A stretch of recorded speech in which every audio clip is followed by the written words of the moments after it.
안녕하세요 여러분, 저는 부천 클릭전원에서 고1 예비반을 담당하고 있는 솜쌤이에요. 오늘은 지난 시간에 예고 드렸던 대로 고교 학점제에 관한 이야기를 나눠볼까 해요. 오늘 촬영을 함께 하실 용쌤입니다. 안녕하십니까. 안녕하세요.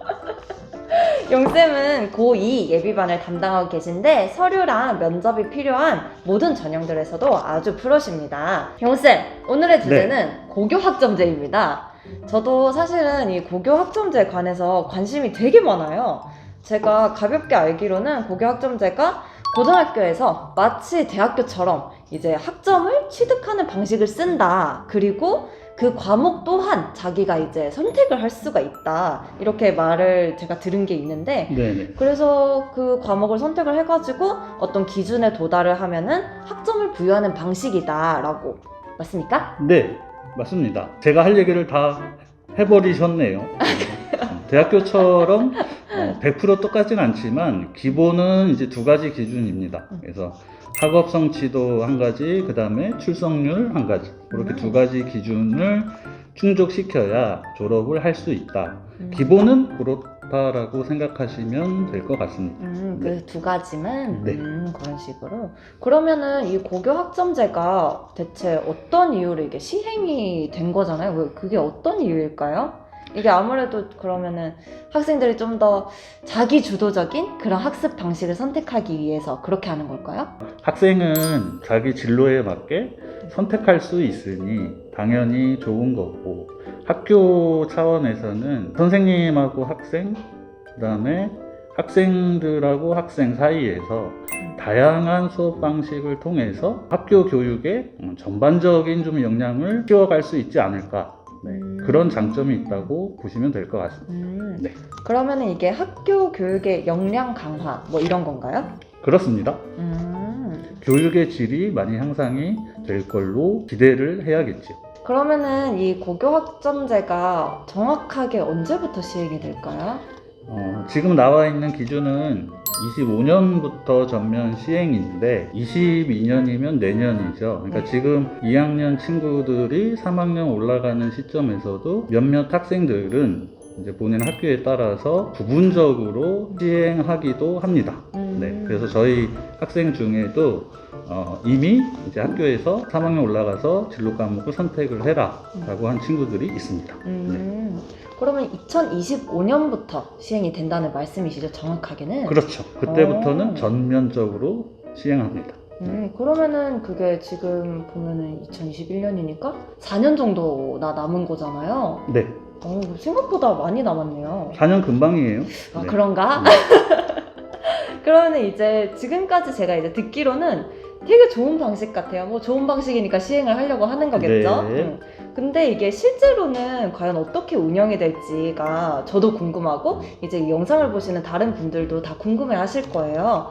여러분들이 고등학교를 다니는 그 3년 동안 192학점이 기준이고요. 그 중에 교과 과목이 174점, 그리고 체험 활동이 18점, 이렇게 된다고 하네요. 그럼 이제 머리를 굴려보면은, 한 학기당 이제 들을 수 있는 최소 학점이 28점 정도, 그렇게 되겠죠. 그러면은, 용쌤한테 또 질문을 또 드리자면은, 이 학점은 과연 또 어떤 과목으로 채울 수가 있을까요? 뭐 복잡한 내용이 많이 있지만 핵심은 공통 과목하고 선택 과목으로 나누어진다라고 보시면 되고요.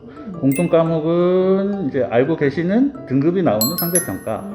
선택 과목은 ABC 많이 보셨죠. 주로 이제 저희 은미체 일반고 아이들은 성적표에서 보셨을 거예요. 그래서 절대평가로, 선택 과목은 절대평가로 이루어진다라고 보시면 되고, 1학년 때는 공통 과목 중심이고 2학년 때는 본격적으로 선택 과목을 고르게 되어 있습니다.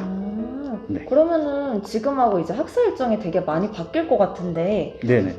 그러면은 그렇게 과목을 막 선택을 하면은 대학교처럼 수강 신청도 하고 그렇게 되는 거죠. 그 끔찍한 그런 거를 아이들이 겪어야 되는 건가요?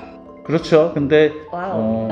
끔찍하진 않을 거예요. 와우. 어떤 기간이 정해져 있기 때문에 보통은 이제 3월은 진로 집중 학기제를 운영을 하게 돼 있고요. 5월에 과목 수요도를 조사를 하고 계획입니다. 9월에는 수강 신청을 하게 되어 있습니다. 네. 그러면 이게 또 과목들이 개편이 막 될 거잖아. 지금 있는 과목뿐만 아니라 새로운 게 또 생길 수도 있고 뭐가 네. 합쳐질 수도 있고 그럴 것 같은데 제가 이렇게 또 막 찾아보니까 제 기준으로 굉장히 조금 흥미로워 보이는 그런 과목들이 몇 개 있었어요.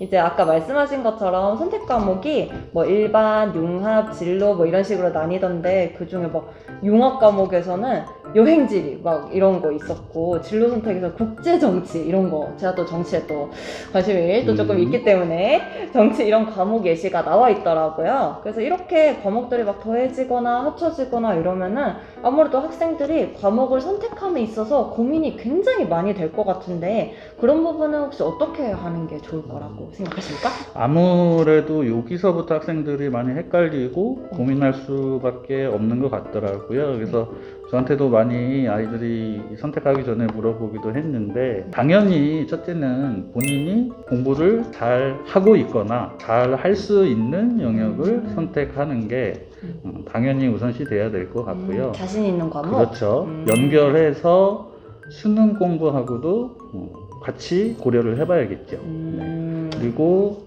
조금 길게 봤을 때 대학에서의 전공이나 혹은 더 길게 봐서 본인의 어떤 직업적인 것까지 연결을 해서 생각을 하는 게 가장 이상적이지 않을까 싶습니다.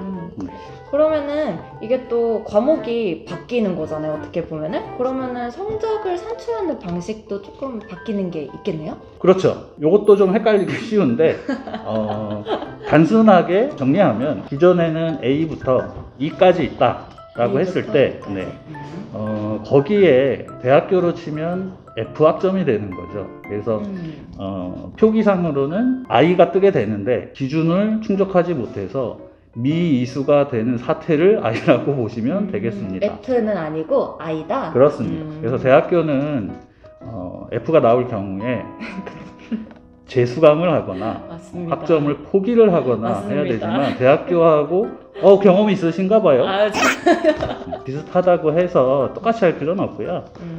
고교 과정에서는 미이수가 났을 경우에 뭐 과제 수행을 한다든가 별도의 보충 수업을 하는 걸로 만회할 수 있는 그런 방식이 정해져 있습니다. 그러면 이렇게 조금 더 세분화를 시켜가지고 성적을 산출을 한다. 네. 이렇게 되는 거고요. 그쵸? 그리고 미이수 부분은 정리를 하자면은 뭐 과제 수행이나 그리고 보충 수업 이렇게 할 수가 있다라고 하는 거니까 결국에는 기회를 더 주고 학생 재량에 따라서 그거를 미이수를 어떻게 벗어나느냐 안 하느냐 이런 거겠네요. 대학교는 피해갈 수 있는 방법이 있다면 고등학교에서는 그거를 만회할 수 있는 기회를 준다는 게 의미적으로는 아주 좋은 것 같습니다. 그러게요.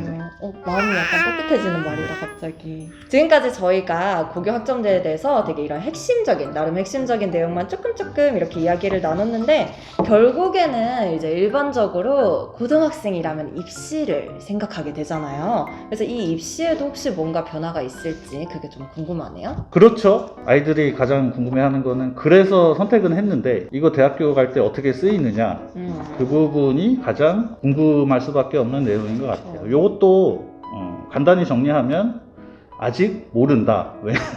왜냐하면 24년에 이런 고교 학점제를 어떻게 반영할지를 그 개편안에 대해서 발표를 할 예정이기 때문에 모를 수밖에 없어요. 근데 이 선택 과목을 어떻게 내신으로 반영할까에 대해서는 아무래도 가능성이 가장 큰 거는 성취도나 원 점수를 등급화해서 차등 점수를 반영하는 구조, 그런 계산 방식이 가장 가능성이 많지 않을까 싶습니다.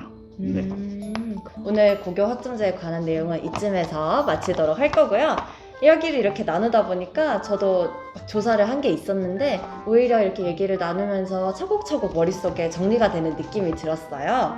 그래서 오늘 이야기한 고교 학점제에 관해서는 좀 더 자세하게 더 알고 싶으시다 하시면은 링크를 달아놓을 테니까 그거 눌러가지고 들어가 보시면은 자료가 아주 방대한 자료가 있습니다. 쫙 정리된 게 있으니까 그거 조금 더 찾아보시면 될 것 같고요. 오늘 고생해주신 용쌤 네, 정말 감사드리고 앞으로도 저희 부천 클릭전화는 보다 유용한 정보로 계속 찾아뵐 수 있도록 하겠습니다. 그러니까 좋아요랑 구독하기랑 알람 설정까지 부탁드립니다. 감사합니다. 안녕. 안녕히 가세요.